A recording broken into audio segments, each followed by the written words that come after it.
Emotional waves are something that we all have to deal with regardless of how we are designed.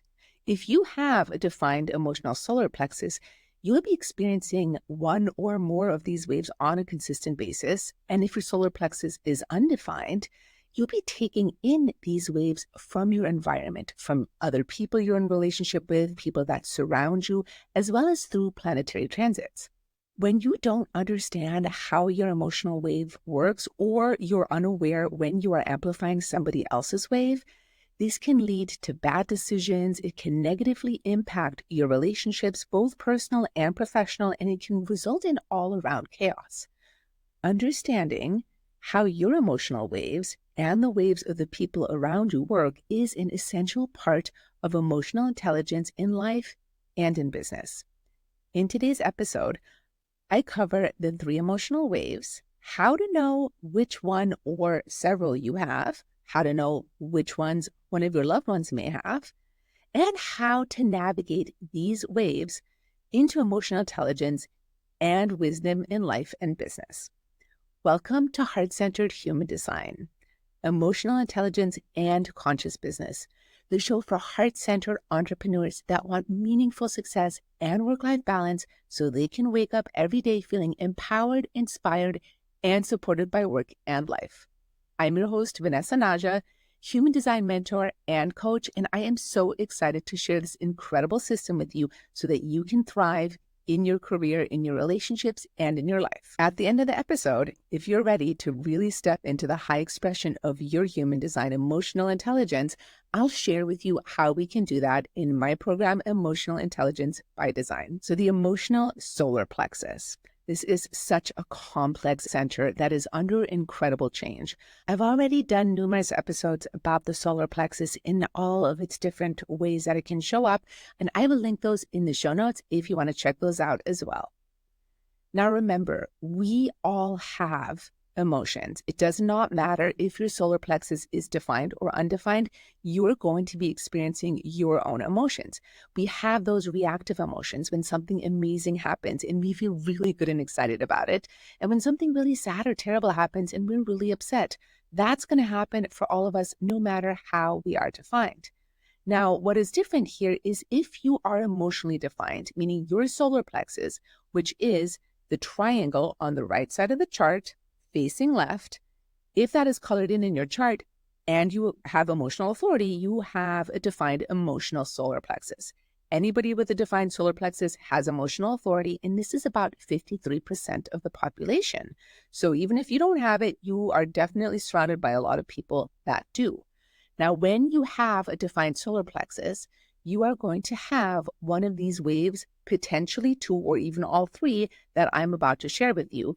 And these waves are constantly moving regardless of what is happening on the outside. So sometimes you might be feeling up, sometimes you might be feeling down, and there's not necessarily a reason for this. There are some ways that these will get triggered, and I'll cover that in the episode, but that wave is always moving regardless of what's happening on the outside.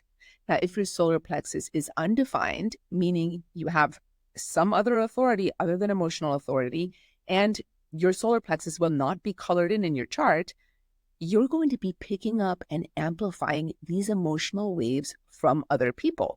You're very emotionally sensitive and empathic, and you feel other people's emotional waves in your body.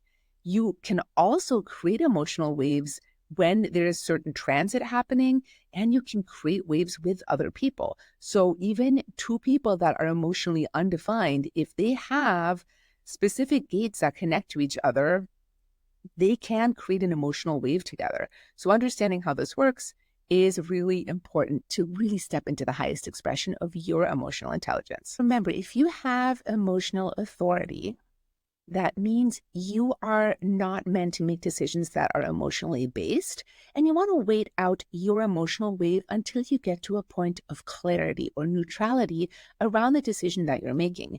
And clarity neutrality means you don't have any predominant emotions around that decision. You're not necessarily super excited over the top about the decision. You're also not scared or anxious about it. You've just gotten to this place where you feel fairly clear, like calm water about the decision that you're contemplating. If you're emotionally undefined, you're going to have some other decision-making style.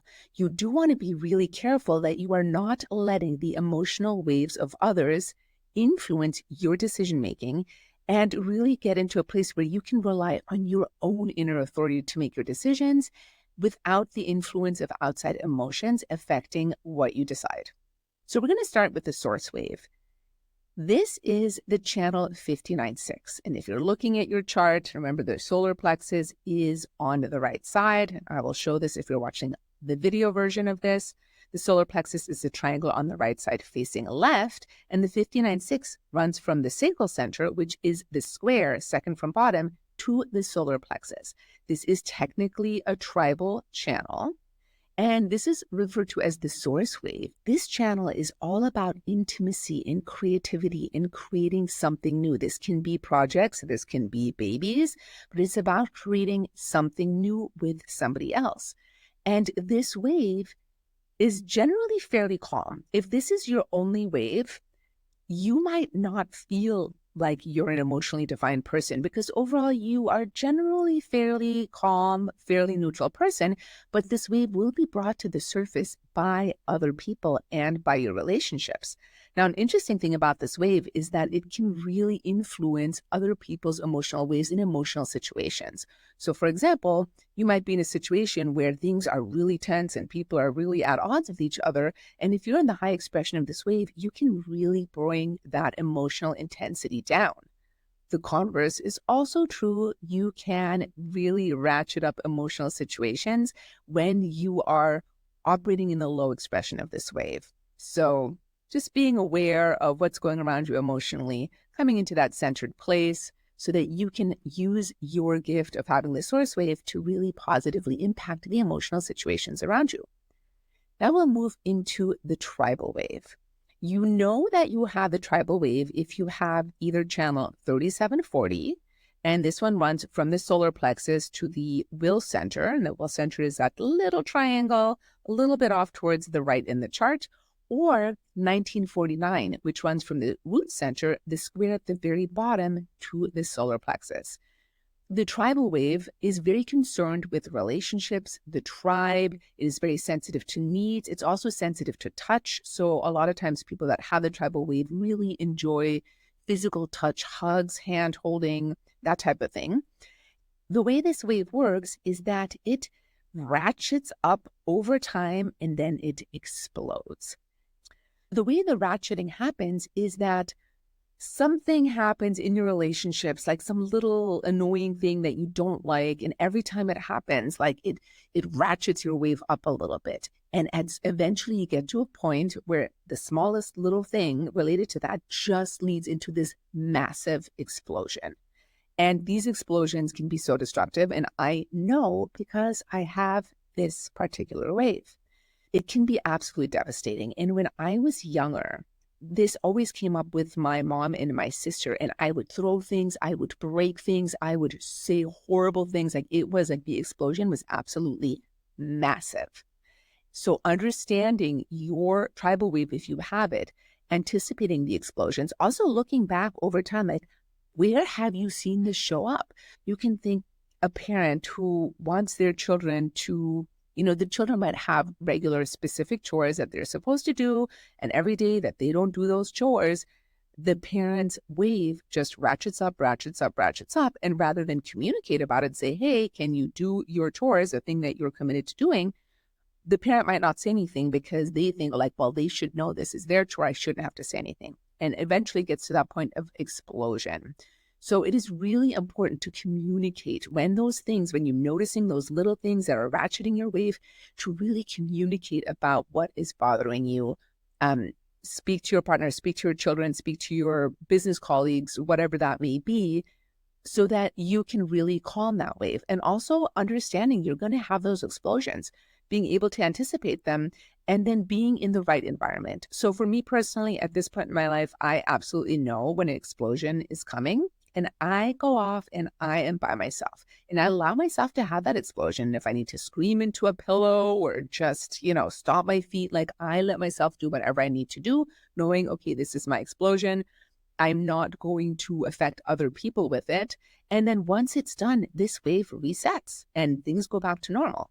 Now you want to be really careful because especially if you're unaware of this, like you might have this massive explosion and then you feel fine, but the people around you that you exploded on are not fine. Like there is collateral damage. So understanding how this wave works is really important. Also, when you are in an explosion or when that wave is really crashing, it can be super helpful to have physical touch with somebody that did not activate or trigger your wave. Hugs, hand holding, like that type of thing can be really beneficial. Even hugging a teddy bear, like that can really help in that crash of the wave. It has to be the right person though. The individual wave. This one is all about passion, creativity. It can be extremely moody. It is melancholic. This is, music, poetry, romance. You can think about the tortured artist here.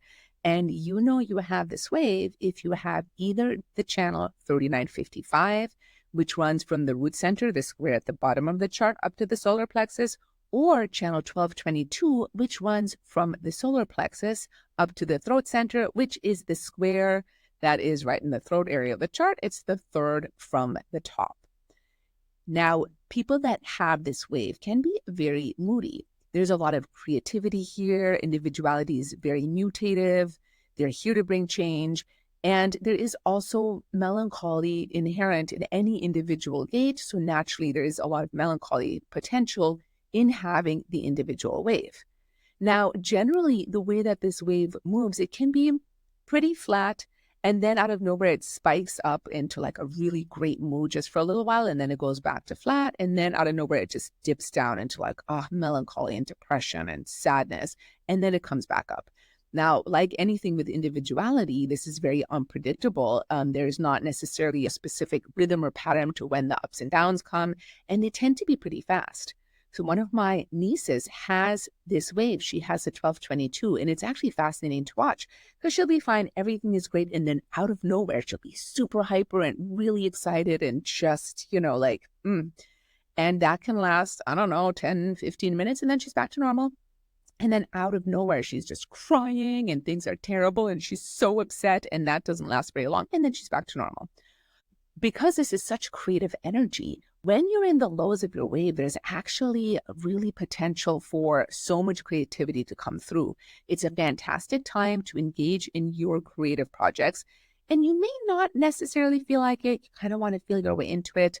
But it's a great time to be really creative. And then when you're at the top of the wave, to release that creativity out into the world. With the individual wave, it's important to understand when you're in the mood to be alone and when you're in the mood to be with others. And if you are really in that low part of your wave, you might feel your best just being alone and communicating this to your loved ones so they don't take it personally. Helping them understand how your wave works can be super beneficial here. The other thing with individuality and the individual wave, it is very acoustic. So sound can be very soothing. Listening to music, playing music, dancing, doing things that involve music can be really beneficial to help manage and navigate the individual wave. And that brings us to our last wave, which is the abstract or the collective wave. And you'll know you have this wave if you have either channel 4130, which runs from the root center, the square at the very bottom, to the solar plexus center, or channel 3536, which runs from the solar plexus up to the throat, that square third from the top. This wave operates on expectations and desire. There is often a desire to enter into new experiences and to have expectations of how those experiences turn out. And the way this works is there's like a slow ride up as you are going through that experience and the expectation builds and then it just plummets straight down. And that plummet, that emotional crash can happen either when expectations are not met. So that's a very common theme here. It can also happen when something ends. So for example, when you graduate university and then Now what? There can't be that normal plummet in that crash of the wave after you finish something, even if it has met your expectations. Some things that you want to watch out here: people with this wave, when they're bored, they can leap into chaos. So you want to really be sure you're following your strategy and authority on what experiences you are entering into so that you don't end up in chaotic situations. And it is really important with this wave to manage your expectations and to enter into experiences for the sake of the experience, for the journey, not the destination. Because when those expectations that you have set up in your mind are not met, the crash can just be really, really hard. So remember, anything in the collective abstract circuit, which this wave is a part of, is very much about being in the experience and living through the experience, not so much about the end result of that experience. Now, it's important for anybody that has emotional definition and that experiences emotional waves to understand that the movement of the wave is normal. You are going to have crashes, and that is okay. It's really important that when you're in emotional low, to not question what is wrong with you, because there's nothing wrong with you. You're just experiencing a low of the wave, which is a natural part of being an emotional being. If you question what is wrong with you and you beat yourself up about it and you make yourself wrong for how you're feeling, you are just going to extend the low of the wave. When you're up on the wave, it's also important to just notice that and experience the joy, just being an observer of that experience and not try to hang on to it, because that also doesn't work. If you are emotionally undefined, remember that you can very easily be experiencing these waves in other people around you. So when you find yourself in a situation where you walk into a room filled with people and you were totally fine before you walked in, and all of a sudden you're feeling all of these emotions, you are amplifying somebody's wave. So it's really a good idea, if you feel overwhelmed with other people's emotions, to just go up into your own space. Once you're away from other people, you're in your own auric space, at least 15 feet from anybody around you, those emotions will just flow through you. And being emotionally undefined, there's so much emotional wisdom for you here, because you are able to experience all of the different ways that this emotional juiciness shows up, and you can become really wise about it. And remember, these emotions, other people's emotions, are just information for you. It's not about you. It's nothing to do with you. It's important not to try to please those people or not follow your strategy and authority because you think that your decisions will make somebody else unhappy and you don't want to feel their wave. You just want to use it as information and let it flow through you. If you're ready to dive deeper into your own emotional intelligence and stepping into the highest expression of your design in this realm, I invite you to check out my program, Emotional Intelligence by Design. You can find it at vanessanaja.com/emotional intelligence. I will also leave a link in the show notes so that you can get a better understanding of what you're in for. And I would love to work with you on your emotional wisdom. You can also check out my Instagram at @HDVanessanaja, where I post daily about emotional intelligence, conscious business, and provide practical insights and human design tips to help you live your best life. If you are watching or listening somewhere where you're able to comment, I would love to hear how this landed for you. Do you identify with your emotional wave? Do you have any questions about this? Let me know. I'd love to hear. And if you're not somewhere where you can comment, please head over to my Instagram at @HDVanessanaja. Send me a DM. I would love to hear your experience, and I would love to answer any questions that you might have. Thank you for listening all the way to the end of the episode, and I will see you next time.